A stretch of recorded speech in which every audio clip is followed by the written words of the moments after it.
Hello दोस्तों, good morning, good afternoon, good evening. कैसे आप सब लोग? आई होप आप सभी बहुत अच्छे होंगे। और आज हम बात करने वाले हैं कंट्रोल के बारे में।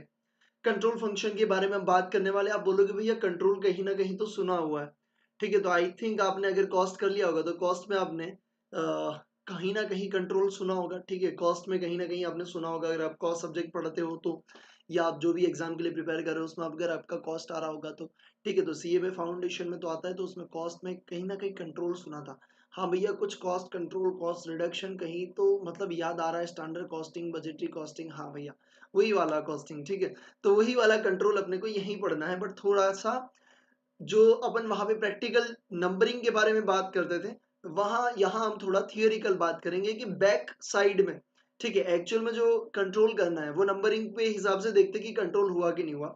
यहाँ पे कंट्रोल थोड़ा थियोरिकल में अप्लाई करेंगे, जैसे कि प्लानिंग में हो गया। ठीक है, आप कैसे काम कर रहे हो उस पे हो गया। वैसे हम कंट्रोल यहाँ पे देखने वाले हैं। मेरा नाम है सी प्रतीक ठक्कर। अगर आपने अभी तक इस सेशन को लाइक नहीं किया तो लाइक कर दीजिए, शेयर कर दीजिए, सब्सक्राइब कर दीजिए चैनल को। And yes, study buddy club application को जरूर से इंस्टॉल करिए। काफी सारी चीजें आपको फ्री में मिल जाए। डिस्क्रिप्शन बॉक्स भी जरूर से चेक करिए।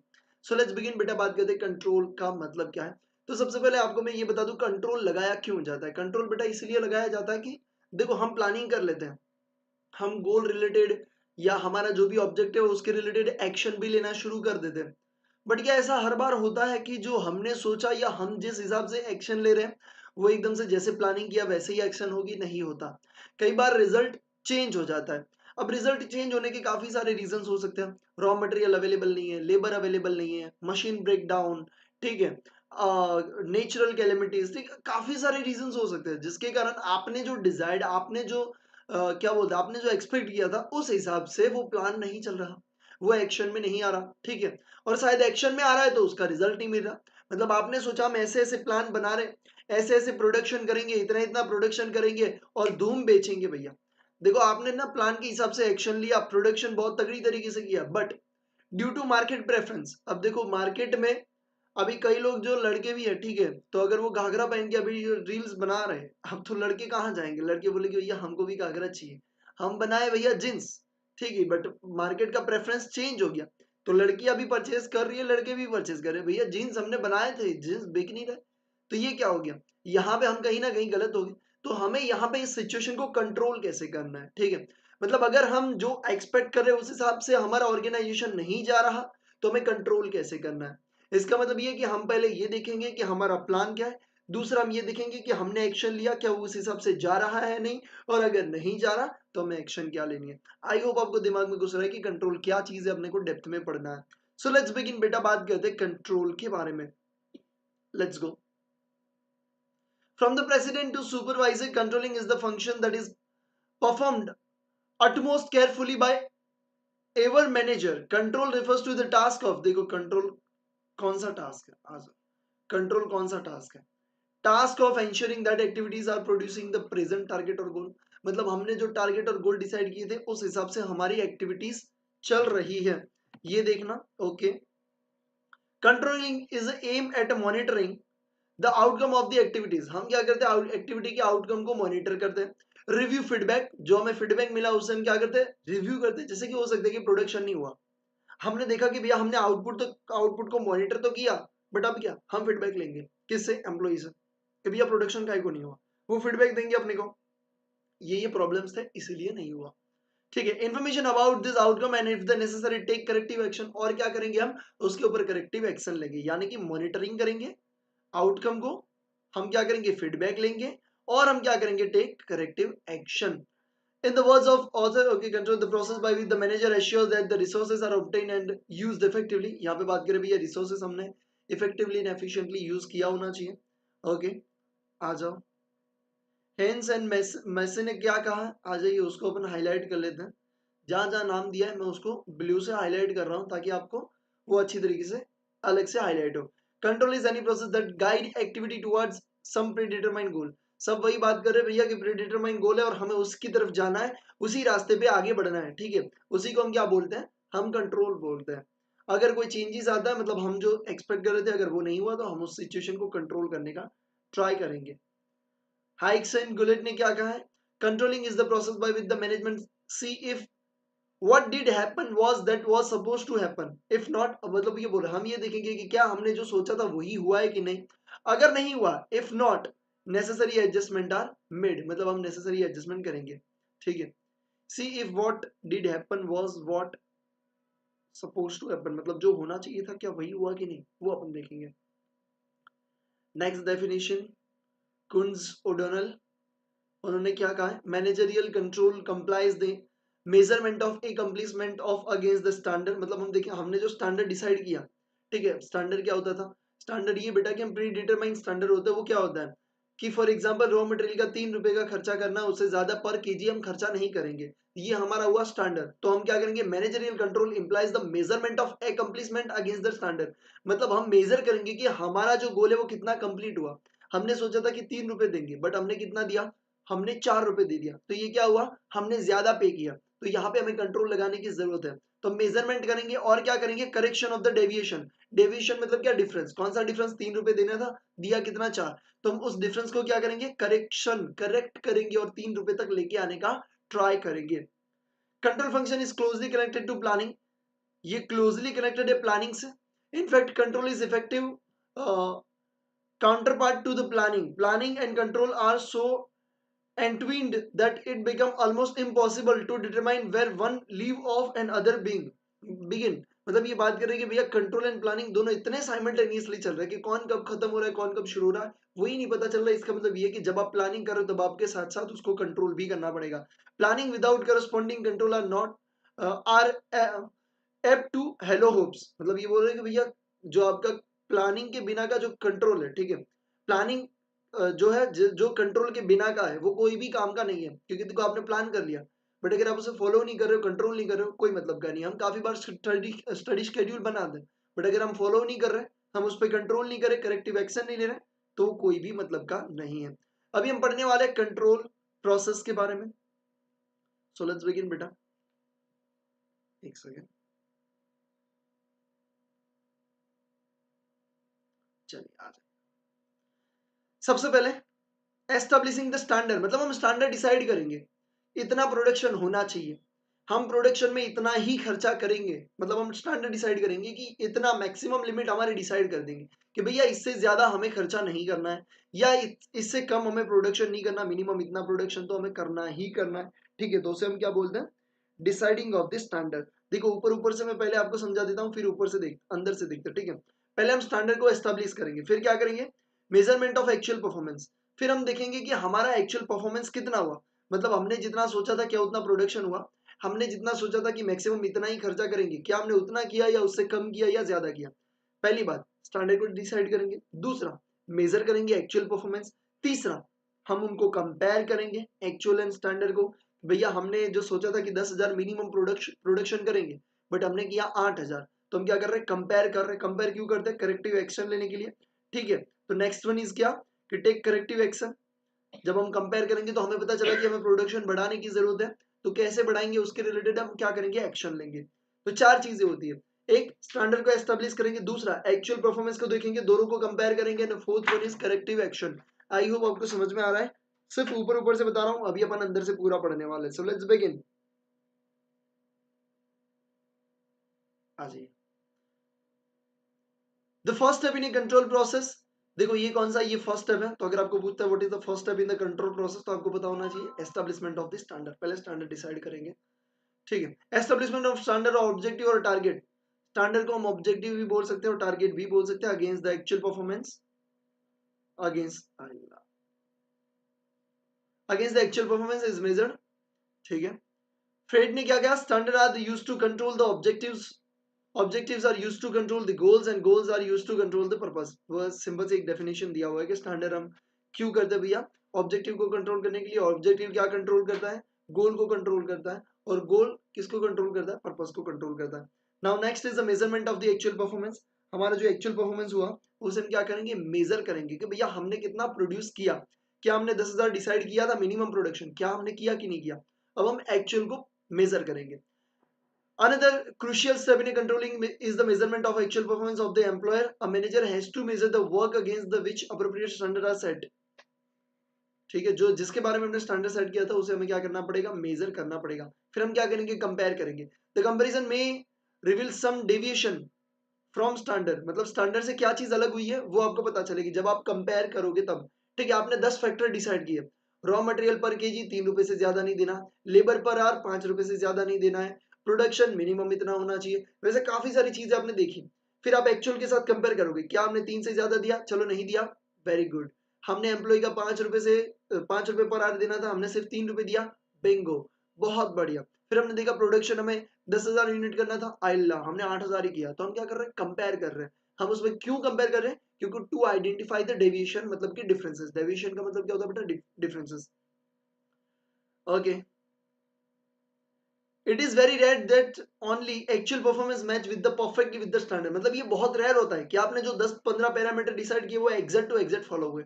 एक दो तो ऐसे हो ही जाते हैं जो फॉलो नहीं होते हैं। while comparing the actual performance with the standard, the management should see that deviation does not go beyond acceptable range, मतलब ऐसा डिसाइड किया कि भैया हम ना मटेरियल का 3 रुपए देना चाहते हैं, बट चलो अगर हायर साइड जाएंगे तो मैक्सिमम 4 देंगे, उससे बियॉन्ड नहीं जाना चाहिए। तो ये कह रहे हैं कि कंपेयर करते टाइम हम ये देखेंगे कि अगर डेविएशन हो रहा है तो ठीक है, बट हमारे कंट्रोलेबल में हो। हमने डिसाइड किया कि 4 तक, उससे ज्यादा नहीं जाना चाहिए, तो वो भी हमें ध्यान में रखना है।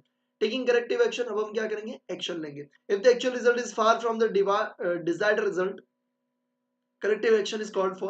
If there is a negative deviation and inquiry should be made, अगर negative deviation का मतलब difference, तो negative difference है। negative difference का मतलब क्या, कि 10,000 प्रोड्यूस करना था, किया 8,000, 3 रुपए का खर्चा करना था, 4,000 किया, 3 रुपए का खर्चा करना था पर कीजिए, हमने 4 रुपए का कर दिया। हमारे लिए क्या है, ये नेगेटिव न्यूज है, तो इसे हम बोलते हैं negative deviation. And inquiry should be made, हम इंक्वायरी करेंगे कि ऐसा क्यों हुआ, why actual result were not meeting, क्यों actual result meet नहीं किया। if there is a positive deviation, अगर positive deviation होगा, it does not mean that the performance is very good, मतलब इसका मतलब ये भी नहीं कि हमारा performance does not mean that performance is very good, ऐसा नहीं सोचना कि आपका performance एकदम से superb है। the positive deviation may be due to standard being fixed, this to call for corrective action। अब ये क्या बोलना चाहते हैं पता है, इसको ध्यान से सुनो। ये बोल रहे कि देखो हमने ऐसा सोचा कि मटेरियल का 3 रुपया मैक्सिमम देंगे और हमने दिया 3 रुपए। अब मेरे को ये बताओ, इस चलो 2.90 दिया तो हमने कम दिया, हाँ तो ये पॉजिटिव है, हाँ तो ये कैसा डेविएशन है, कैसा डिफरेंस है, पॉजिटिव डिफरेंस है हमारे लिए। बट इससे ऐसा खुश नहीं होना कि चलो हमने तो बहुत बढ़िया किया। ठीक है, आपने 3 से कम दिए, बट आपने ये मैक्सिमम 3 डिसाइड किया था, आपको ट्राई करना है कि उससे भी कम दो। तो इसलिए this is to call for corrective action, मतलब हम पॉजिटिव डेविएशन को भी करेक्टिव एक्शन के लिए हम काउंट करेंगे। ठीक है, तो ये 4 स्टेप आई होप आपको समझ में आ गए होंगे। लेट्स बिगिन, आगे बढ़ते। The manager has to assess the causes of deviation and take necessary rectification measure. Corrective action include, मतलब क्या क्या करेक्टिव एक्शन लेनी चाहिए। अब हम बोले कि गैया corrective action low, action low, action low, but manager को क्या एक्शन लेनी चाहिए। पहली बात, रीसेटिंग ऑफ द स्टैंडर्ड। अगर आपने बहुत हाई स्टैंडर्ड सेट कर दिया जो अचीवेबल ही नहीं है, अगर वो स्टैंडर्ड ही गलत है भाई, आप बोले कि मटेरियल का 3 रुपए ही देना, उससे ज्यादा नहीं देना, बट अब मार्केट प्राइस देखो भैया 8-8-9-9 रुपए में मिल रहा है, तो 3 रुपए पे तो खाक मिलेगा। 4 रुपए पे तो चलो आप बिगड़ा हुआ कुछ भी थोड़ा बहुत भी एडजस्ट करने के लिए रेडी हो, चलो सही वाला मटेरियल चाहिए, डुप्लीकेट लेके आ रहे हो, फर्स्ट हैंड लेके आ रहे हो, ठीक कुछ भी लेके आ रहे हो, बट यार 3 रुपए तक पॉसिबल ही नहीं है, तो आपको सेटिंग क्या करना पड़ेगा, आपका रीसेटिंग करना पड़ेगा स्टैंडर्ड, मतलब फिर से आपको स्टैंडर्ड सेट करना पड़ेगा, 3 की जगह 5 करोगे या जो भी है। ठीक है, रीअलोकेशन ऑफ द ड्यूटीज, ड्यूटीज को रीअलोकेट करना पड़ेगा। जब आपको लगता है कि ये एम्प्लॉय सही से काम नहीं कर रहा, उसकी जगह वो काम करेगा, तो रीअलोकेट करो। Changing the organisation structure, organisation structure कैसे काम कर रहा है उसको मेरे को, काम का जो स्ट्रक्चर है पूरा ऑर्गेनाइजेशन का, उसे अपने को चेंज करना पड़ेगा। प्रोवाइडिंग मोटिवेशन टू एम्प्लॉय, भैया मोटिवेशन प्रोवाइड करेंगे तो मोटिवेट होंगे, ज्यादा काम करेंगे। ट्रेनिंग और सिलेक्टिंग द एम्प्लॉय, हमें ट्रेनिंग देना पड़ेगा ताकि उनको हम इंप्रूव कर सके, तो ये करेक्टिव एक्शन है। ठीक है, आ जाओ। अब यहाँ पे कंट्रोलिंग रिस्पॉन्सिबिलिटीज अपन देखने वाले, उसमें सबसे पहले अपन देखने वाले व्हाट टू कंट्रोल। ठीक है, मतलब भैया कंट्रोल करना क्या है। अब आप बोले भैया कंट्रोल करो कंट्रोल करो कंट्रोल करो, ठीक है, हमने ये भी भैया देख लिया कि हम स्टैंडर्ड को एस्टेब्लिश करेंगे, ठीक है, एक्चुअल को मेजर करेंगे, दोनों को कंपेयर करेंगे, करेक्टिव एक्शन लेंगे, बट मैं कैसे जो डेविएशन है उसको मैं कंट्रोल करने का ट्राई करूं। मतलब अगर मुझे 3 रुपए देने थे, मैंने 3 रुपए और 5 पैसे दे दिए, क्या मैं इसे कंट्रोल करने का ट्राई करूं, क्या मैं उसके ऊपर अपना टाइम लगाऊं, क्या मैं अपना पैसा लगाऊं। आप बोलोगे भैया 5 पैसे की अगर हम बात करें और उतना ज्यादा हमारा प्रोडक्शन है नहीं, तो भैया हार्डली 1,000-2,000 का खर्चा हो रहा है इस लाखों रुपए की कंपनी में, तो चलता है यार। ठीक है, इसका मतलब ये है कि आपको ये जानना बहुत जरूरी है कि even there is a negative deviation, क्या आपको उसके ऊपर ध्यान देना चाहिए या नहीं देना चाहिए। आपको ये क्या सिखा रहा है, ये सिखा रहा है भैया कि कौन से डेविएशन के ऊपर हम कंट्रोल करेंगे, व्हाट टू कंट्रोल, मैं क्या कंट्रोल करूं। भैया 10 डेविएशन है तो मैनेजर सोचेगा मैं पहले किसको कंट्रोल करूं। ये आपको इस पॉइंट में सिखाया जाएगा कि आपको कंट्रोल क्या करना चाहिए। Let's begin. आ जाओ बेटा। पहले क्रिटिकल पॉइंट कंट्रोल दो तरीके से आपको दिया हुआ है। सबसे पहले is a critical point control a simple operation system, all aspect of activity can be watch and control. हर एक्टिविटी को देखेंगे और कंट्रोल करेंगे in a close manner, but as a system become more complex, जैसे system complex बनती जाती है, it is not possible और नेसेसरी और economical to control each and every aspect. मतलब देखो अभी ये क्या बोल रहा है, क्रिटिकल पॉइंट कंट्रोल ये बोल रहा है कि वैसे तो हर चीज को देखना चाहिए, कंट्रोल करना चाहिए, बट भैया जैसे जैसे ऑर्गेनाइजेशन बड़ी होती जाती है, उसकी कॉम्प्लेक्सिटी बढ़ती जाती है, तो हर चीज को देखना, उसका डेविएशन फाइंड आउट करना एंड उसको कंट्रोल करना मे बी पॉसिबल नहीं है। इसीलिए आज हम बताएंगे कि आपको किस किस को कंट्रोल करना चाहिए, वो बात करें critical point of control. In such cases, मतलब ऐसे केसेस में control have to be selective, मतलब आपको कुछ सिलेक्टिव चीजों का ही कंट्रोल करना पड़ेगा। अ फ्यू की एरिया और एस्पेक्ट ऑफ द एक्टिविटी, मतलब कुछ की एरियाज हम आपको बता रहे हैं या कुछ ऐसी एक्टिविटी बता रहे हैं या ऐसा कुछ एजम्पशन बता रहे हैं जहां पे आपको परफॉर्मेंस बता रहे हैं, जहां पे आपको कंट्रोल करने की जरूरत है। ठीक है, तो कौन सी चीज है जहां पे आपको कंट्रोल करने की जरूरत है वो देख लेते हैं। The underlying assumption is that the selected key areas or aspects are critical to survival and success of the system in a sense of being limited and bottleneck factors, and that by paying attention to them, it is possible to ensure planned performance of the whole operation. The selected key areas for control are visually called as a key result areas. अब देखो ये क्या बात कर रहे हैं, ये बात कर रहे हैं कि हम जो नीचे वाले आपको जो दिखा रहे हैं ना फैक्टर्स, जिसपे आपको ज्यादा फोकस करना चाहिए, वो कैसे हैं, आ जाओ। The underlying assumption is that selected की एरियाज एंड एस्पेक्ट, ये क्या है, की एरियाज है, सिलेक्टेड की एरियाज है, जो हमने सिलेक्ट किए हुए की एरिया और ऐसे एस्पेक्ट है जो क्रिटिकल है। क्रिटिकल किसके लिए, क्रिटिकल मतलब इंपॉर्टेंट है, किसके लिए भैया इंपॉर्टेंट है, critical to survive and success. ये किसके लिए, टू सर्वाइव एंड सक्सेस। हम कुछ ऐसे एरिया दिखा रहे हैं जो आपके लिए सक्सेस के लिए बहुत इंपॉर्टेंट है, उसको आपको ज्यादा फोकस करना है। वो कौन से द सिलेक्टेड की एरियाज, सिलेक्टेड की एरियाज कौन से फॉर कंट्रोल, की रिजल्ट एरिया, की सक्सेस फैक्टर्स, क्रिटिकल पॉइंट और strategic point. In the area of inventory control, inventory control में आप देखोगे ABC analysis is example of critical point control. आप एबीसी एनालिसिस करोगे, अब एबीसी एनालिसिस सिंपल सा क्या होता है, देखो आप आगे पढ़ोगे फिर भी मैं आपको बता देता हूँ एबीसी कंट्रोल का मतलब ये होता है। अब देखो मेरे को सिंपल सी बात बताओ कि अगर भगवान ना करे कुछ हो, ठीक है, बट अगर कोई ऐसी जगह है, ठीक है, जहां पे आग लगी है, फॉर एग्जाम्पल आपकी कोई बिल्डिंग है, आपका घर है या कोई भी चीज है, ठीक है, हाँ बोले भैया घर क्यों चला रहे हो, एग्जाम्पल के लिए, ठीक है, सिर्फ कि अगर आग लग गई, ठीक है, आपके रूम में आग लग गई, आप बाहर आ चुके हो, आग ऐसी है कि आप अंदर जाके कुछ चीजों को निकाल सकते हो, आपको ऐसा लगता है कि मैं ना अभी भी जा सकता हूं, मतलब इतनी आग नहीं बढ़ी है, बट आपको पता है कि 2-3 मिनट में आग बढ़ जाएगी, फिर आप अंदर भी नहीं जा पाओगे। अब आपके सामने सबसे पहले तो 10 जोड़ी शूज पड़े हैं, 10 जोड़ी शूज, जो एक शूज की कीमत होगी लगभग 500 रुपए, ऐसी 10 जोड़ी शूज पड़े हैं, ठीक है, 10 जोड़ी। और दूसरी और एक आपका लैपटॉप पड़ा हुआ है, ठीक है, एप्पल का लैपटॉप पड़ा हुआ है जो लगभग 1 लाख का है। मुझे ये बताओ अगर आपको ऐसा लगे कि मैं सिर्फ एक बार जा पाऊंगा 30 सेकंड्स के लिए, तो आप क्या चीज उठा के लाओगे। देखो शूज 10 है भैया, 10 शूज है, और वो तो एक ही लैपटॉप है भाई, एक ही लैपटॉप है, क्या उठाओगे मुझे ये बताओ। हाँ बोल के भैया क्या फर्क पड़ता है, लैपटॉप ही उठाएंगे, हम इतने बुद्धू थोड़ी है, हम क्या उठाएंगे, लैपटॉप उठाएंगे। इसी को क्या कहते हैं, एबीसी एनालिसिस। एबीसी एनालिसिस का मतलब ये होता है कि क्या सबसे इंपॉर्टेंट है आपके लिए, आपके ऑर्गेनाइजेशन के लिए, उसको ए कैटेगरी दो, जो मीडियम इंपॉर्टेंट है बी कैटेगरी दो, सी कैटेगरी भैया क्वांटिटी में बहुत ज्यादा हो सकती है बट वैल्यू में सबसे छोटी है, उसे हम बोलते हैं सी कैटेगरी। ए कैटेगरी वाली जो चीजें होती है ना, वो वैल्यू में बहुत बड़ी होती है बट क्वांटिटी में बहुत छोटी, जैसे कि लैपटॉप है एक बट 1 लाख की वैल्यू, शूज है 10 बट वैल्यू सिर्फ 5,000 की, तो इसे कहते हैं एबीसी कैटेगरी। तो यहाँ पे बोल रहे हैं उसके लिए भी हमें क्या, ये क्रिटिकल पॉइंट कंट्रोल ये बोल रहा है कि जो चीजें क्रिटिकल है, इंपॉर्टेंट है, उसे ही आप फोकस करो। तो अभी हम पढ़ क्या रहे हैं, हम ये पढ़ रहे हैं बेटा कि हमें क्या कंट्रोल करना चाहिए। उसमें सबसे पहला क्रिटिकल पॉइंट कंट्रोल। तो क्रिटिकल पॉइंट कंट्रोल आपको ये कहता है कि जो चीजें आपके लिए इंपॉर्टेंट है पहले उसे कंट्रोल करो, मतलब पहले लैपटॉप को सेव करो ना कि शूज को। चलो बहुत बढ़िया, आगे बढ़ते हैं। अब व्हाट टू कंट्रोल में दूसरा, control by exception. Control by exception, और इसे हम और एक नाम से बुलाते known as a management by exception.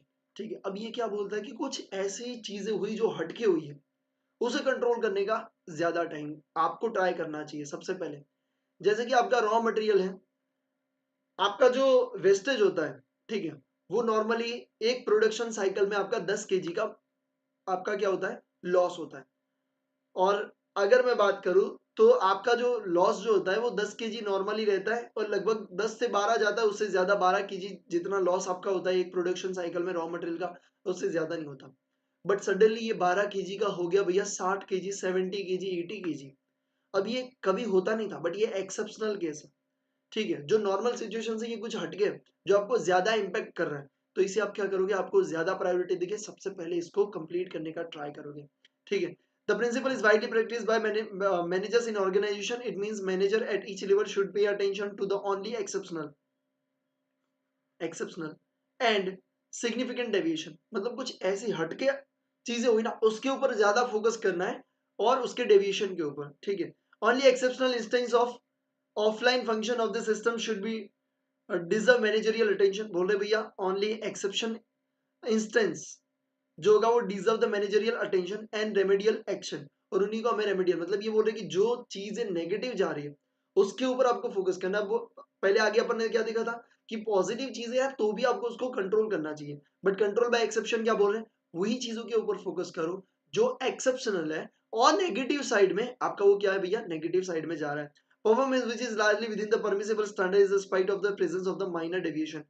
ठीक है, और disorder and not be prefer to be managerial attention. अब ये क्या बोल रहे हैं, ये बोल रहे हैं कि जो परफॉर्मेंस, जिस परफॉर्मेंस में माइनर डेविएशन है, ठीक है, और disorder need not to be refer to the managerial attention. मतलब अगर कोई छोटा सा डेविएशन है, छोटा मोटा, 3 रुपए की जगह 3 रुपए 2 पैसा आपने पे किया है, ठीक है, पर केजी रॉ मटेरियल, और बहुत कम रॉ मटेरियल आपको जरूरत पड़ती है, बहुत बड़ी अमाउंट नहीं है टोटल में, तो आप उसे डेविएशन अगर मैनेजर इसके ऊपर काम नहीं करेगा तो भी चलेगा। ये क्या बोल रहे हैं, ऐसी चीजों के ऊपर काम करो जिसका डेविएशन बहुत बड़ा है। अब आप बताइए कि टाइप ऑफ द कंट्रोल। अब ये सब चीजें तो अपने को पता चल गई, बट कंट्रोल करे कैसे। अब हमें ये तो पता चल गया कि कंट्रोल कंट्रोल हमें क्या करना है, ठीक है, बट हमें कंट्रोल एक्चुअल में करना कैसे, हमें करना कैसे वो हमें जानना है। चलो तो अभी हम जानते हैं कि एक्चुअल में कंट्रोल हमें बेटा करना कैसे है। तो सबसे पहला आ जाओ, the first one is historical and feedback control. ठीक है, फिर आता है कॉन्करेंट कंट्रोल, एंड फिर आता है predictive of feed forward control. अब देखो, अगर मैं एक सेंटेंस में आपको ये तीनों चीजें पहले समझा देता हूं, फिर पढ़ेंगे, बहुत इजी रहेगा। हिस्टोरिकल और फीडबैक को हम बोलेंगे पास्ट, कॉन्करेंट को बोलेंगे हम present,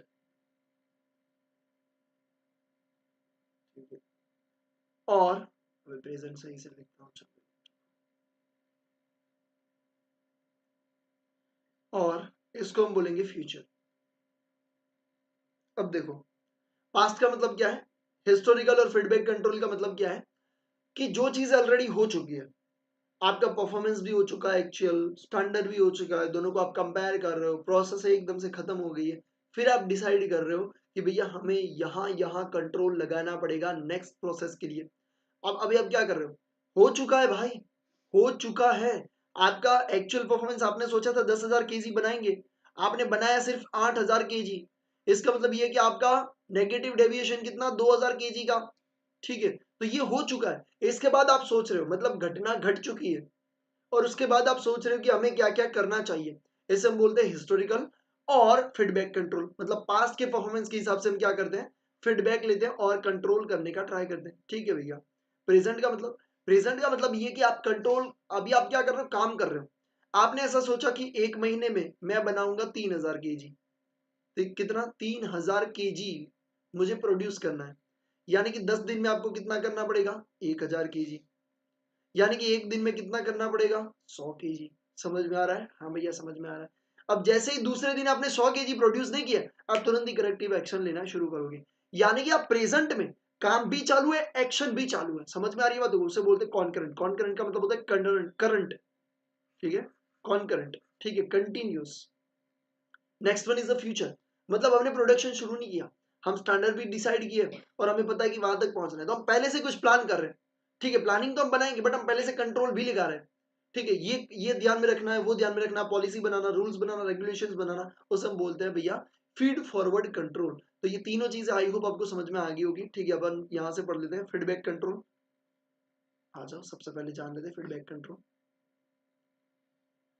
In all physical and biological systems, some message is transmitted in the form of mechanical transfer of energy, a chemical reaction, or any other means, which is known as a cybernetics. In a social system, also some information is sent back to exercise control. Any good management system control itself by information feedback, which disclose errors in accomplishing the goal. ये क्या बोल रहे भैया? Good managerial system क्या करती है? Control करती है, क्या? खुद को कंट्रोल करती है बाय इंफॉर्मेशन फीडबैक, मतलब उनको जो फीडबैक मिला उसके हिसाब से। Feedback is the process of adjusting future. Feedback कैसी प्रोसेस है? फ्यूचर को एडजस्ट करने की प्रोसेस है, क्योंकि हमें पता है कि ये गलतियां हम कर चुके हैं और हमें क्या करना है, अभी हमें ये एडजस्ट चीजें करनी है, ठीक है। आ जाओ,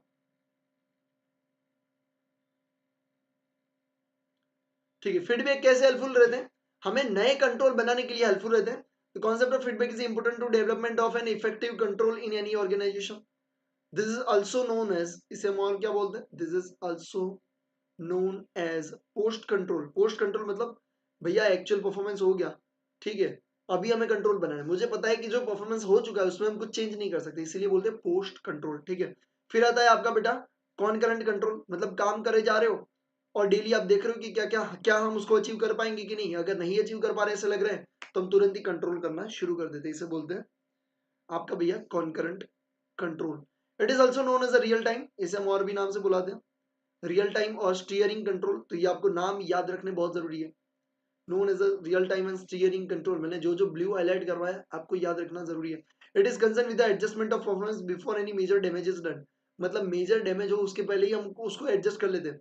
मतलब अगर अपने को पता है कि ज्यादा हम कॉस्ट दे रहे हैं या हम कम प्रोडक्शन कर रहे हैं तो हम पहले ही 10-15 दिन के बाद अगर हम एक्शन लेंगे तो भैया रोज का 50 यूनिट कम हमने प्रोड्यूस किया तो भैया हमने 750 यूनिट कम प्रोड्यूस किए, फिर क्या करेंगे? फिर तो पहुंच ही नहीं पाएंगे जितना डिसाइड किया।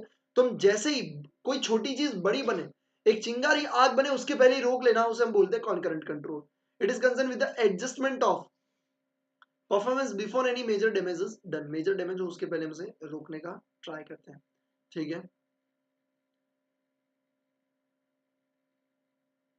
ठीक है। फिर आते हैं feed forward control. Feed forward control involves the evolution of inputs. हम इनपुट को इवेल्युएट करते हैं, मतलब हम शुरू नहीं किए भाई, शुरू करने से पहले हम क्या कर रहे हैं? प्लान्स बना रहे, रूल्स बना रहे, रेगुलेशंस बना रहे। Feed forward follows all simple principles that an organization is not stronger than its weakest link. For instance, if the machine is not functioning properly, the operator will look for certain critical component to see whether they are working well or not। अब ये क्या बोल रहे हैं? ये बोल रहे हैं कि आपको बता रहे कि आपको किस पे फोकस करना है। Feed forward follows the simple principle that organization is not stronger than its weakest link, मतलब वो अपनी वीकेस्ट लिंक से स्ट्रॉन्गर नहीं बन सकता। यानी कि जो चीजें सबसे इंपॉर्टेंट है उसके ऊपर सबसे पहले आप चेक करिए कि क्या वो सही चल रही है कि नहीं चल रही है, ठीक है, और उसको आपको सबसे पहले ध्यान देना है। If machine is not functioning, अगर आपको बोले कि मशीन काम नहीं कर रहा, ठीक है, तो सबसे पहले look for critical component to see, critical component को हम देखेंगे whether they are working well or not. The same logic applies feed forward control. It is essential to determine the monitor the critical input. ये क्या करेगा? Determine and monitor critical input into any operating system. Preventive maintenance program is an important example of feed forward control. It is employed to prevent breakdown in the machinery. Another example of, मतलब आप ये क्या कर रहे हैं भैया? Preventive control है, मतलब वो हो ही नहीं, हम क्या कर रहे हैं? प्रिवेंट करने का ट्राई कर रहे हैं, वो होना ही नहीं चाहिए सिचुएशन, तो हम पहले से कर रहे हैं। दैट्स मतलब फ्यूचर के लिए हम पहले से काम कर रहे हैं, इसे बोलते हैं फीड फॉरवर्ड कंट्रोल, ठीक है। 3 कंट्रोल के बाद अभी हम आ चुके हैं परक्विजिट ऑफ इफेक्टिव कंट्रोल, और उसके बाद हम देखने वाले हैं, उसके बाद हम भैया देखने वाले हैं principles of control, and the last one techniques of control हमें देखना है, ठीक है। तो पूरा का पूरा आज अपन कंट्रोल का कंप्लीट ही कर देंगे। तो आ जाओ, लेट्स गो बेटा, जान लेते हैं कि कौन सी चीजें हैं जो pre requisite of effective control है। ठीक है, तो लेट्स बिगिन। प्री रिक्विजिट मतलब क्या क्या चीजें होनी चाहिए कि इफेक्टिव कंट्रोल में, तो हम बोलेंगे कि हाँ भैया ये जो कंट्रोल है वो इफेक्टिव है। There should be a match between types of functions and system of control all level organization. ठीक है, मैच होना चाहिए between types of function and system of control. जो आपके सिस्टम है और उसके रिलेटेड कंट्रोल भैया मैच होने चाहिए। ऐसा नहीं कि सिस्टम अलग है, कंट्रोल उसके जो लगा रहे हैं वो अलग ही है, तो वो दोनों मैच होने चाहिए। मैच किसका किसका होना चाहिए? Match between functions and control. ठीक है, okay. The control system should be sensitive enough two point out. देखो ये क्या करनी चाहिए? Point out the deviation. Deviation को आपको पॉइंट आउट करनी चाहिए। देखो एक एक वर्ड में हाईलाइट कर लो, बट बहुत इंपॉर्टेंट वर्ड है। ठीक है, the control system should be flexible and forward looking. ये फ्लेक्सिबल होनी चाहिए, फॉरवर्ड लुकिंग होनी चाहिए, मतलब इजीली आप उसे चेंज कर सको, ऐसा होना चाहिए system. Control system should be focus on strategic and key activities. Focus on key activities. ठीक है, फिर बात करें, control system should enable the manager to utilize the time and talent. enable manager to utilize time and talent most effectively. ठीक है, the control system should be formal and objective as far as possible. ये एक formal होनी चाहिए और objective होनी चाहिए. The control system should be consist with the original structure. It should be built into horizontal activity relationship and vertical authority relationship. In this sense, organizational structure is a control system designed to achieve certain predetermined goals and objective. ऐसा होना चाहिए जो predetermined goal को achieve कर सके. देखो यहाँ पे आपको लिखा हुआ है भैया, ये एक्टिविटी रिलेशनशिप हॉरिजॉन्टल का मतलब क्या होता है? हमारे लेवल के जो अलग लेवल लोग जो काम कर रहे हैं वो, और वर्टिकल लेवल का मतलब क्या? वर्टिकल लेवल का यानी कि हमारे से ऊपर वाले या तो नीचे वाले जो काम कर रहे हैं वो। Control are nothing more than means to certain ends. Control का कोई भी काम नहीं है means to certain ends, they are not end in themself. मतलब ऐसा नहीं कि कंट्रोल खुद एक एंड है। ठीक है, कंट्रोल एक रास्ता है एंड तक पहुंचने का, जो हमने गोल डिसाइड किया है वो। They should be constantly focus on the goal. Constantly उसका किस पे फोकस होना चाहिए? Focus on a goal to be achieve, मतलब वो अचीव होना ही चाहिए। The control system should be economical to operate. Economical मतलब ज्यादा खर्चा वाला नहीं होना चाहिए, अदरवाइज कंट्रोल कोई भी नहीं लगाएगा। तो ये भी चीज आपको ध्यान में रखनी है। The control system should be give dues allowance to factors और variables which can not be control. मतलब आपको गिव ड्यूज अलाउंस और factors variable which can not be control, मतलब आपको ऐसे भी कंट्रोल, ऐसे भी चीजें दिखानी चाहिए जो आपके हाथ में नहीं है। मतलब अगर डेविएशन हुआ, आपका प्रोडक्शन कम हुआ, तो वो क्यों हुआ, तो उसका रीजन फॉर एग्जाम्पल हो सकता है कि अर्थक्वेक, तो वो भी दिखाना चाहिए कि इस रीजन के कारण नहीं हुआ, ताकि आप डिमोटिवेट ना हो जाओ या ऐसा ना सोचो कि आइला हम तो डिसाइड करते बट प्रोडक्शन कर ही नहीं पाते, हम नहीं आगे चल पाएंगे, हमारा ऑर्गेनाइजेशन नहीं चल पाएगा। अरे भाई वो एबनॉर्मल सिचुएशन थी, तो वो भी आपको पता होनी जरूरी है। चलो, the control system should be design to measure and evaluate the diverse dimensions of the performance of the individual and activity area. Design to measure and evaluate the, मतलब जो डाइवर्स चीज है उसको आपको वो मेजर करके आपको दिखाना चाहिए। The means adopted to achieve a goal should be also be kept under watch by control system. मतलब हम जिस रास्ते से हम गोल को अचीव करने का सोच रहे हैं उसको भी हमें kept under watch by control system, हम उसको भी देखने चाहिए। ठीक है, कि हम ये चीजें करने वाले हैं, तो हर प्रोसेस को ये देखना चाहिए। Finally control system should be understandable. ये एकदम इजी होनी चाहिए। तो those who performance enough is shout to be regulated, मतलब जो कंट्रोल सिस्टम को चला रहे हैं उसको समझ में आए ऐसी होनी चाहिए। ठीक है, तो बहुत एक एक सिंपल सिंपल वर्ड मैंने यहाँ पे हाईलाइट किए जिससे आप इन सारी चीजों को इजीली समझ सको। सबसे पहला, आ जाओ थोड़ा सा जूम कर लेते हैं। सबसे पहला भैया वो मैच करना चाहिए फंक्शन एंड कंट्रोल। ठीक है, डेविएशन को पॉइंट आउट करना चाहिए, फ्लेक्सिबल होना चाहिए, फोकस होना चाहिए। फोकस किस पे करना चाहिए? की एक्टिविटी के ऊपर। Manager to utilize their time and most effectively. ठीक है, फॉर्मल एंड ऑब्जेक्टिव होना चाहिए, design to achieve certain predetermined goal होना चाहिए, कंट्रोल कॉन्स्टेंटली फोकस करना चाहिए, इकोनॉमिकल होना चाहिए, मतलब ज्यादा खर्चे वाला नहीं होना चाहिए, give allowance due to factors, और मतलब जो अपने हाथ में कंट्रोल नहीं है, कंट्रोलेबल नहीं है, उसको भी आपको दिखाना चाहिए deviation. Measures and evaluate the diverse dimensions, वो भी आप मेजर करके देना चाहिए। And kept under watch by control system, मतलब जिस रास्ते से हम पहुंच रहे हैं means kept under by control system, जिस रास्ते से हम गोल को अचीव कर रहे हैं वो भी आपके कंट्रोल में होना चाहिए। अंडरस्टैंडेबल टू दोस्त, मतलब वो समझे, इजीली समझ में आए ऐसा होना चाहिए जिसको उसको कंट्रोल एक्चुअल में सिस्टम को चलाना है। अब हम बात करते हैं प्रिंसिपल्स ऑफ कंट्रोल। ठीक है, जस्ट अ सेकेंड में पानी पे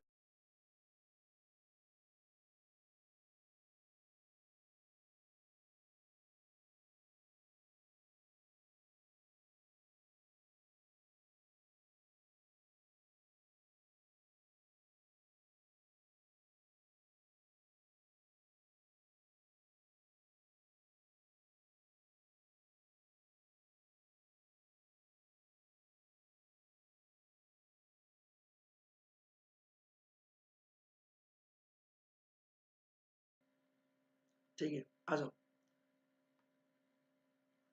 the following principles of control summarize the substantive part of the above discussion on the controlling function.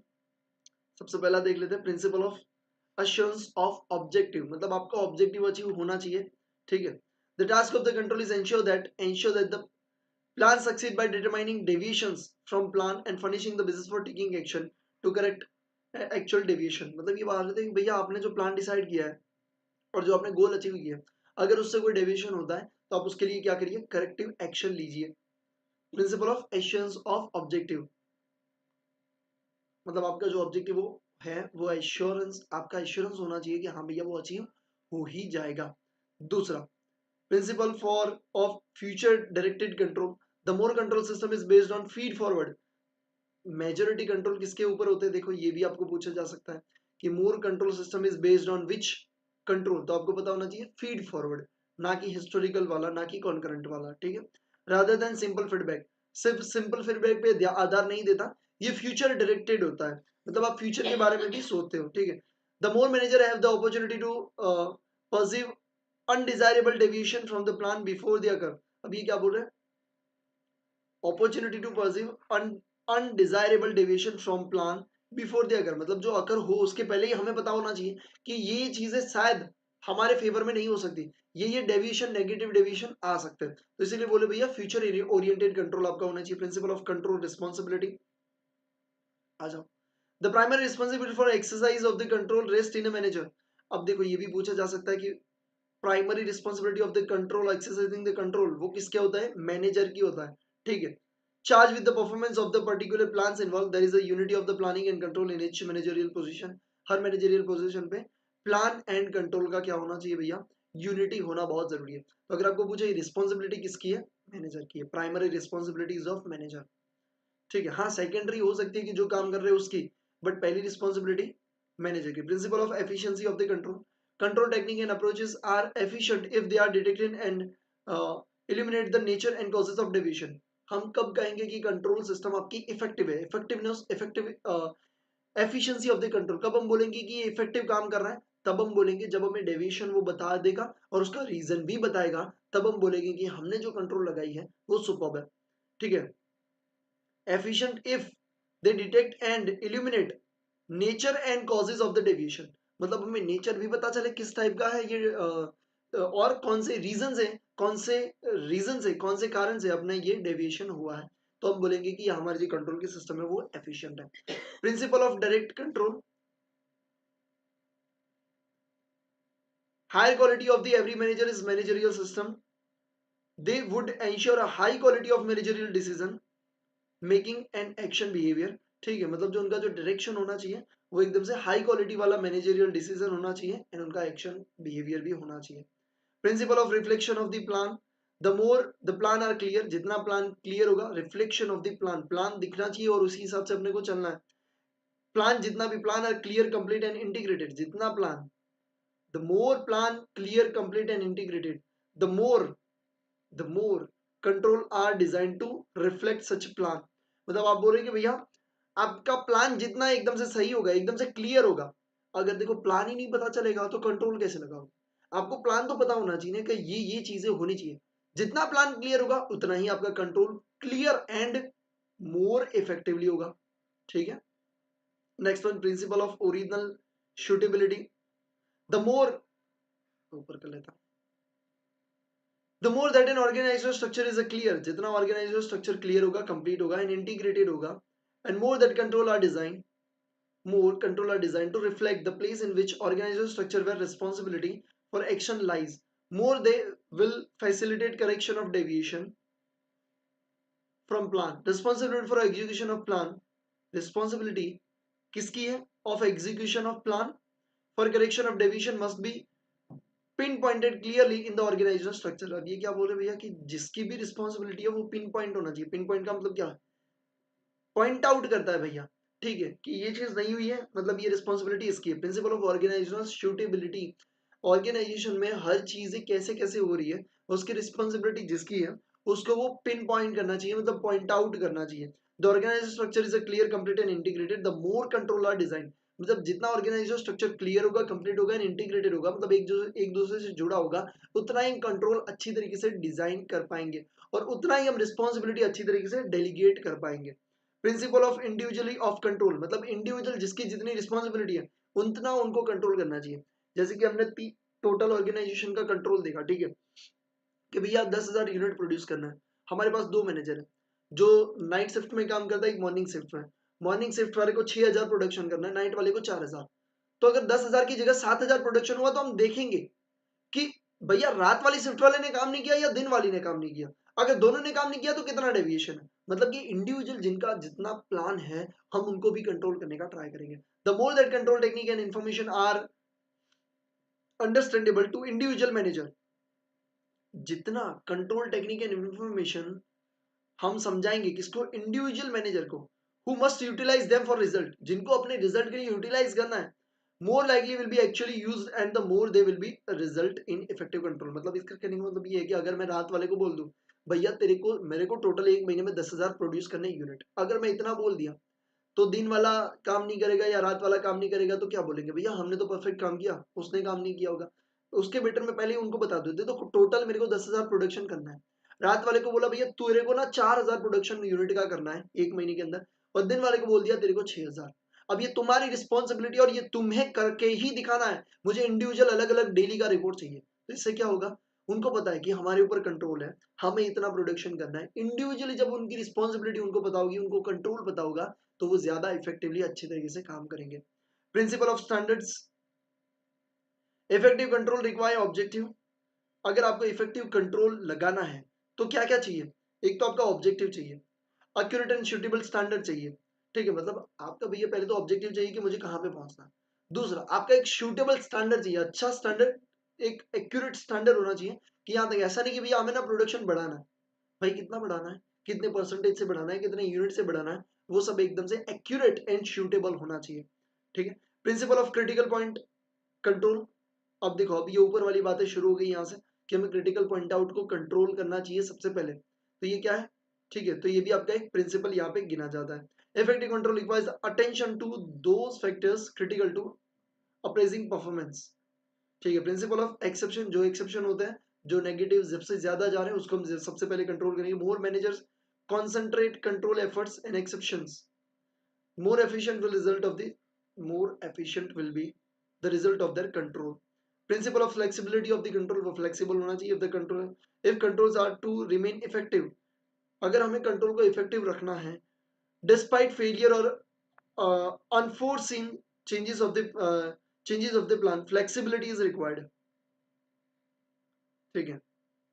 If the control remain ineffective और डिस्पाइट ऑफ द फेलियर, हमें flexibility जरूरी है। Principle of action, control is justified only if the indicated and experienced deviation, बोले कि control को हम कब justify बोलेंगे, if deviation from plan, deviation from plan are corrected. भैया बोले कि 100 बात की एक बात, सब चीजें आप कर लोगे, आप डेविएशन को फाइंड आउट भी कर लोगे, बट हम तभी ऐसा बोल सकते हैं कि आपका कंट्रोल अच्छा था, ठीक है। हम बोलेंगे कि आपका कंट्रोल आपने लगाया वो जस्टिफाइबल है, मतलब लगाना आपके लिए सही रहा, तभी बोलेंगे जब आप डेविएशन फाइंड आउट करके उसको करेक्ट भी करेंगे। पहले तो डेविएशन फाइंड आउट करिए, डेविएशन मतलब डिफरेंसेस, फाइंड आउट करने के बाद करेक्ट करिए। अगर आप करेक्ट नहीं कर पा रहे तो क्या खाक करोगे, वो कंट्रोल का कोई बेनिफिट ही नहीं हुआ, ठीक है। चलिए आ जाते हैं, लेट्स गो। तो ये तो आपके कुछ प्रिंसिपल्स, ठीक है। तो प्रिंसिपल्स ऑफ कंट्रोल हमने यहाँ पे देखे, आई होप आपको समझ में आया होगा। नेक्स्ट अपन बात करने वाले टेक्निक्स ऑफ द कंट्रोल के बारे में, और उसके बाद अपना कंट्रोल का जो पॉइंट है, ठीक है, वो भी यहाँ पे हो जाएगा, एकदम से छोटू सा पॉइंट कंप्लीट हो जाएगा। सो लेट्स बिगिन बेटा, बात करते हैं और टेक्निक्स ऑफ कंट्रोल के बारे में बात करने वाले हैं कि कौन से टेक्निक का यूज करेंगे हम कंट्रोल करने के लिए। सबसे पहला है budgetary control. Budgets are formal quantitative statement of resources allocated for execution of the activities over a given period of time and include information about the projected income expenditure। अब ये देखो बजट क्या होता है, वैसे मैंने आपको, अगर आप मेरे से कॉस्ट पढ़े हो तो मैंने समझाया था कि बजट होता क्या है। बजट भैया क्या होता है कि आप पहले से डिसाइड करते हो क्वांटिटेटिव टर्म में, इतने यूनिट प्रोड्यूस करेंगे, इतना खर्चा होगा, इतनी इनकम होगी, वो सब चीजें कौन दिखाता है, वो बजट दिखाता है। बजट क्यों बनाते हैं, कंट्रोल करने के लिए, ठीक है, प्लान करने के लिए, मेनली कंट्रोल के लिए स्टैंडर्ड कॉस्टिंग, ठीक है। तो आपको पता है, हाँ भैया बजट क्या चीज है, फॉर्मल क्वांटिटेटिव स्टेटमेंट है। अगर आपको पूछे कि what is the formal quantitative statement, तो आपको पता होना चाहिए बजटरी कंट्रोल, ठीक है। किसका होता है, रिसोर्सेज कितना अलोकेट किया आपने, सॉरी ब्लू से नहीं रेड से कर दो, रिसोर्सेज आपने कितना अलोकेट किया हुआ है, ठीक है। Projected income, expenditure and profit, उन सब की चीजों के बारे में ये आपका बजटरी कंट्रोल बात करता है। लेट्स बिगिन, नेक्स्ट बात करते हैं the essential element of budgetary control. कुछ इंपॉर्टेंट एलिमेंट्स आपको यहाँ पे दिए हुए बजटरी कंट्रोल के। The translation of enterprise goal into sub goal of the various operating unit which are further operationalize as a standard of performance. ये क्या बोल रहा है, translation of enterprise goal into sub goals, मतलब एक बड़े गोल को छोटे छोटे गोल में डिवाइड कर दो और फिर क्या करो, further operationalize as a standard for performance. और जो छोटे छोटे यूनिट में हमने बांट दिया उसे हम क्या कहेंगे, हम उसे भी ऐसा बोलेंगे कि भैया ये आपको इतना कंट्रोल करना है, आपको परफॉर्मेंस करना है, और हम उसको इवेल्युएट करेंगे कि कहाँ कहाँ पे गलतियां हो रही है, सुधार की जरूरत है। Determination of volume of resources required, हम क्या करेंगे, डिटरमाइन करेंगे कि कितने रिसोर्सेज को हमें जरूरत है। Accord to general sanction for acquisition and allocation of budgetary resources to various activity unit over budgetary period, ठीक है। Accord to general sanction of acquisition and allocation of budgetary acquisition and allocation of budgetary resources, हम कैसे budgetary resources and budgetary resources को allocate करेंगे and acquisite करेंगे to various activity units, हम various activity units के हिसाब से over budgetary period के हिसाब से हम क्या करेंगे, जितना budgetary period है उस हिसाब से क्या करेंगे, उसे acquisition करेंगे and allocate करेंगे budgetary resources को। devolution of necessary authority and fixing up of accountability, हम ऑथोरिटी देंगे एंड रिस्पॉन्सिबिलिटी डिसाइड करेंगे। अकाउंटेबिलिटी का मतलब क्या होता है, रिस्पॉन्सिबिलिटी, ऑथोरिटी ऑथोरिटी होती है, ठीक है। तो हम डिसाइड करेंगे कि ये आपकी ऑथोरिटी है, ये आपकी रिस्पॉन्सिबिलिटी है। Establishment of appropriate system for monitoring, हम एक सिस्टम बनाएंगे, एस्टेब्लिशमेंट ऑफ सिस्टम किसके लिए, मॉनिटरिंग के लिए, मेजरिंग के लिए, evaluation the piece and quality of the operation, operation की हम क्या करेंगे, मॉनिटर करने का ट्राई करेंगे, मॉनिटर मतलब देखना, ठीक है। हम क्या करेंगे, मेजर करेंगे कि हाँ भैया जो हो रहा है वो कब परफेक्टली हो रहा है कि नहीं हो रहा, इवेल्युएट करेंगे, ठीक है। तो ये सब चीजें हम किस में करेंगे भैया, बजटरी कंट्रोल में करेंगे। बजटरी कंट्रोल में क्या क्या चीजें आपको ये एसेंशियल एलिमेंट दिए, सबसे पहला एंटरप्राइज गोल को सब गोल में डिवाइड कर दो, दूसरा हम देखेंगे कि कितने रिसोर्सेज की जरूरत है, तीसरा रिसोर्सेज को कैसे अलोकेट करेंगे, एक्वायर करेंगे, चौथा नेसेसरी अथॉरिटी एंड रिस्पॉन्सिबिलिटी देंगे, पांचवा हम क्या करेंगे, monitoring measuring and evaluation system को एस्टैब्लिश करेंगे। फिर आपका आता है फिनेंशियल स्टेटमेंट, कंट्रोल करने की टेक्निक एक और, वो है फिनेंशियल स्टेटमेंट। मतलब आप फिनेंशियल स्टेटमेंट बनाओगे और देखोगे कि कहाँ कहाँ पे कितना कितना खर्चा करना चाहिए, कैसे कैसे करना चाहिए, तो कितना कितना एक्चुअल में हुआ, और उसको क्या करना है, कंट्रोल करना है। The annual financial statement, annual financial statement क्या होता है, trading P&L balance sheet as a powerful tool of control, they optimize the financial dimensions of enterprise operation at a periodic interval of time। ये क्या करते हैं, periodic interval of time पे हम क्या करेंगे, उसको देखेंगे कि क्या सही में यूटिलाइज हो रहा है कि नहीं हो रहा है, कितना खर्चा होना चाहिए, कितना एक्चुअल में हो रहा है। The profit and loss during the specified period while balance sheet is the position statement of the financial statement. Okay ठीक है, ये सब चीजें अपने को पता है।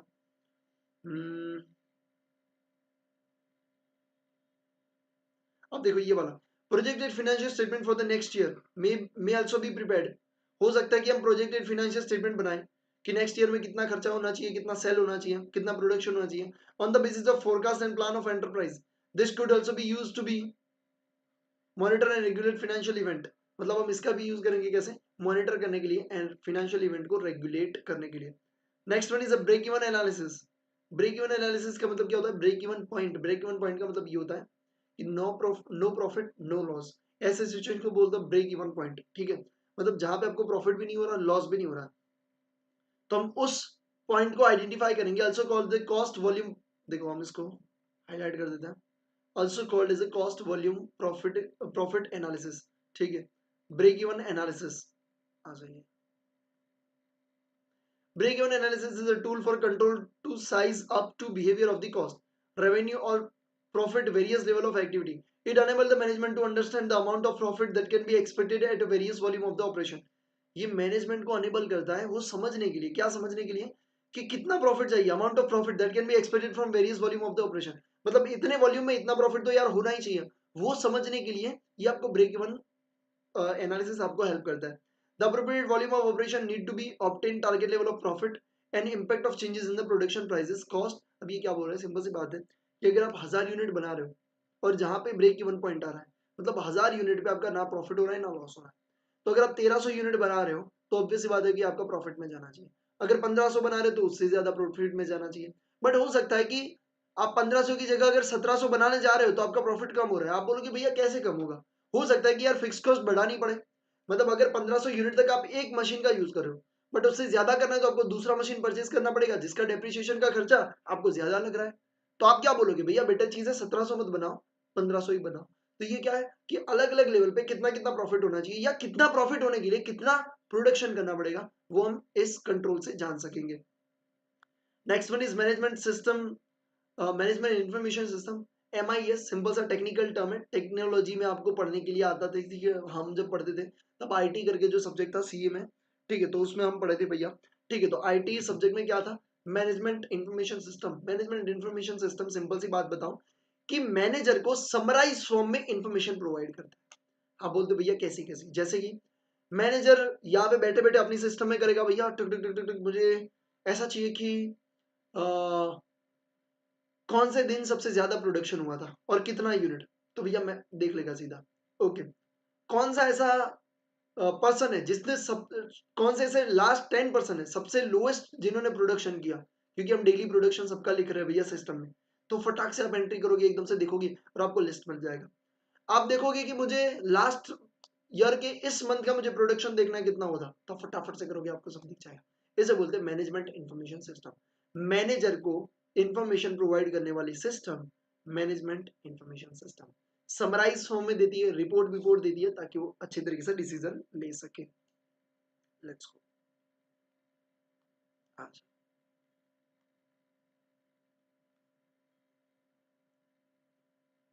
और पीछे कुछ लिखा था क्या? MIS can be helpful to manager in carrying out planning. कैसे हेल्पफुल करती है प्लानिंग करने के लिए? Controlling and operation function by gathering, storing and converting data into useful information. देखो हाईलाइट करते पीछे से, हेल्पफुल कैसे रहती है प्लानिंग करने के लिए, कंट्रोलिंग करने के लिए, ऑपरेशनल एंड ऑपरेशनल फंक्शन कैसे, by converting data into useful information. उसके पास डेटा होता है, डेटा डेटा को बोलते हैं रॉ फाइल, ठीक है, और उसको इंफॉर्मेशन को कन्वर्ट करके ये क्या करता है, यूजफुल डिसीजन लेने के लिए हेल्पफुल रहता है, ठीक है। MIS incorporate historical and current and projected information, ठीक है। Historical current and projected information को ये क्या करता है, इनकॉर्पोरेट करता है। Quantitative and non quantitative information भी आपको प्रोवाइड करता है। It provide the information in summary, देखो it provides information in summary और detailed form as needed by manager. Manager को जैसे चाहिए वैसे इंफॉर्मेशन प्रोवाइड करेगा। It provide information of all time, provide information of all type of decision issues, strategic, administrative, operational, जैसे भी चाहिए वैसे इंफॉर्मेशन आपको प्रोवाइड करती है, ठीक है। Last one is the management audit. Management audit क्या होता है? मैनेजमेंट ऑडिट ये होता है बेटा कि अब जो मैनेजमेंट चल रहा है, भैया देखो मैनेजर जो होता है टॉप लेवल के मैनेजर है या जो मिडिल लेवल के मैनेजमेंट है वो सबको हैंडल कर रहे हैं, बट क्या वो सही में काम कर रहे हैं कि नहीं कर रहे, वो भी तो पता होना चाहिए कि नहीं? हाँ भैया वो भी तो पता होना चाहिए। तो उसके लिए हम क्या करेंगे, तब डायरेक्टर्स मिलके करेंगे कि भैया जो टॉप लेवल का मैनेजमेंट है, हम भी हो गए, नीचे वाले भी हो गए, हम कितना काम कर रहे हैं, कैसे इफेक्टिवली काम कर रहे हैं, क्या कंट्रोल करने की जरूरत है, हम उसके लिए हम एक काम करते हैं, हम ऑडिट बिठाते हैं। ऑडिट बिठाएंगे, देखेंगे किसका परफॉर्मेंस कैसा है, किसको कहाँ पे इंप्रूवमेंट लाने की जरूरत है। तो ये ऑडिट कौन करेगा? क्या वही मैनेजर खुद को ऑडिट करेंगे? नहीं भैया, ठीक है, खुद ऑडिट करेंगे तो यही बोलेंगे मैं तो अच्छा काम कर रहा हूँ। तो यहाँ पे कौन होगा, यहाँ पे एक आउटर साइड वाली बॉडी आएगी, ठीक है, जो इंडिपेंडेंट बॉडी बोलते हैं। इंडिपेंडेंट बॉडी मतलब उसको इस कंपनी से या कंपनी के डायरेक्टर से या उनके एम्प्लॉय से कोई लेना देना नहीं है, उसका कोई कनेक्शन इस कंपनी से नहीं है। और वो बॉडी आके क्या करेगी, मैनेजर का ऑडिट करेगी और फिर बताएगी कि कहाँ कहाँ पे इंप्रूवमेंट या कंट्रोल की जरूरत है, ठीक है बेटा। कौन सा बेटा? MIS वाला। ये MIS वाला इंफॉर्मेशन कैसे मिलता है? It is a system, computer system. जैसे कि अगर मैं बात करूं ठीक है। अगर मैं बात करूं कि हमारी कंपनी में एक ऐसा सॉफ्टवेयर है, ठीक है, जैसे ही एम्प्लॉय बाहर जाएगा तो एम्प्लॉय अपना नाम डालेगा पहले, मतलब उसका एम्प्लॉय नंबर डालेगा। नंबर डालने के बाद वो क्या करेगा, वो उसका प्रोडक्शन डालेगा कि मैंने कितना यूनिट प्रोड्यूस किया। तो उसके साथ साथ जब वो फैक्ट्री के मेन गेट से बाहर जाएगा तो उसकी थंबप्रिंट से वो क्या करेगा, बाहर जाएगा। जब आएगा तब भी इसी तरीके से आएगा। तो उससे क्या होगा, टाइम डिटेक्ट होगा। अब ये कौन कर रहा है, वो मशीन कर रहा है, बट वो इन्फॉर्मेशन कहाँ पे स्टोर हो रही है, हमारे सॉफ्टवेयर में। तो अब मुझे देखना है कि आपने बोला कि मैं 5 दिन से लीव पे था, या मैं 5 दिन काम पे पहले आ रहा हूँ या आ रही हूँ। तो अगर मुझे देखना है कि आप सच बोल रहे हो कि गलत, एकदम से मैं MIS में डालूंगा, तुरंत ही आपका एम्प्लॉय नंबर, मुझे सारी डिटेल्स मिल जाएगी। तो ये क्या है, ये आपको क्या प्रोवाइड कर दिया। या ओवर टाइम किसी ने किया, हमें उनको बोनस देना है, तो हम देखेंगे कितने लोगों ने ओवर टाइम किया। तो हम क्या करेंगे, हम ये सर्च करेंगे कि 6 बजे लोग चले जाते हैं, कौन 7 बजे के बाद भी बैठ रहा है। मतलब 1 घंटा शायद हो सकता है कि 6 के 6:30 हो गए, बट कौन 7 बजे के बाद भी एम्प्लॉय निकला हुआ है, उनकी हम लिस्ट निकालेंगे, उनको हम बोनस देंगे। तो ये सब चीजें कहाँ से आती है, डेटा जो होता है वो इंफॉर्मेशन जो होती है वो सिस्टम में जाती है, और सिस्टम समराइज फॉर्म में ऐसे डेटा देती है कि मैनेजर को डिसीजन लेने में हेल्पफुल रहती है। ठीक है।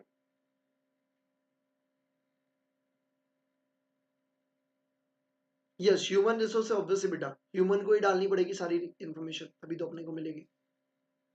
अगर फिनेंशियल नेचर की इंफॉर्मेशन चाहिए तो क्या होगा, जो अकाउंटेंट ने डाला होगा उसमें से वो फिल्टर करके इंफॉर्मेशन निकालेगा, ऐसे बेटा। The term management audit is defined as a systematic evaluation of, देखो मैनेजमेंट ऑडिट को क्या कहते हैं, systematic evaluation of the functioning, performance and effectiveness of the management of an organization. It is thus the independent appraisal of an organization. ये क्या होता है, independent appraisal of organizations management by outside firm। ये कौन करता है, outside firm करता है। देखो ये आपको ध्यान में रखना है, ठीक है, बाय आउटसाइड फर्म। ठीक है, आ जाओ। Major areas which could be expose to such light of management audit, मतलब कौन से एरिया ज्यादा फोकस में रहेंगे और क्या क्या चीजें देखेंगे हम। अब बोलोगे भैया मैनेजमेंट ऑडिट में क्या क्या चीजें देखेंगे, आ जाइए। Formulation of organization objective strategies and policies and program, हम फॉर्मुलेट करेंगे, मतलब बनाएंगे, क्या बनाएंगे, objective strategies and policies and program of action बनाएंगे, किसका, ऑर्गेनाइजेशन का। ठीक है भैया। Next one, design and operation of organizational structure, हम क्या करेंगे, design and operation of organizational structure, role activities and relationship अपन डिसाइड करेंगे। The manner and efficiency with which resources and assets are mobilised, मतलब कैसे असेट्स और resources को mobilise किया, मोबिलाइज करना मतलब ट्रांसफर करना। ठीक है, एक फैक्ट्री से दूसरी फैक्ट्री हमने कोई एसेट ट्रांसफर किए, एम्प्लॉइज को ट्रांसफर किए, तो कैसे किए, क्यों किए, वो सब जानेंगे। Design and function of various system, काफी सारी सिस्टम को हम बनाएंगे, design and function of various system in operation with in the organization. The manner with the management team anticipated and size up external environment, कैसे management anticipate करता है और size of the external environment and design appropriate adaptive strategies, कैसे हम adaptive strategies लेते हैं कि अगर वो क्या बोलते हैं, एक्सटर्नल एनवायरनमेंट को हैंडल कैसे करते हैं। ठीक है, the internal organization internal climate हम देखेंगे कि कैसे काम चल रहा है। And the quality of the managerial decision, मतलब मैनेजर ने जो डिसीजन लिए वो कितने क्वालिटी वाले हैं, ऐसे तो नहीं बस ऐसे ही आंख बंद करके ले लिए। ठीक है, तो ये था आपका मैनेजमेंट ऑडिट, यहाँ पे आपका कंट्रोल होता है खत्म, और ये चैप्टर भी आपका हो जाता है बेटा खत्म। अभी नेक्स्ट चैप्टर अपने पढ़ने वाले, ठीक है, अथॉरिटी वाला वो सब चीज़ है, तो वो अपन नेक्स्ट क्लास में करने वाले हैं। यहीं पे इसको अपन रखते हैं और क्लास को करते हैं खत्म। Thank you so much for watching this session, मैं यहाँ पे हाईलाइट करने के लिए आपको रख देता हूँ, बाकी ये क्लास को अपन यहीं पे एंड कर रहे हैं। Thank you so much.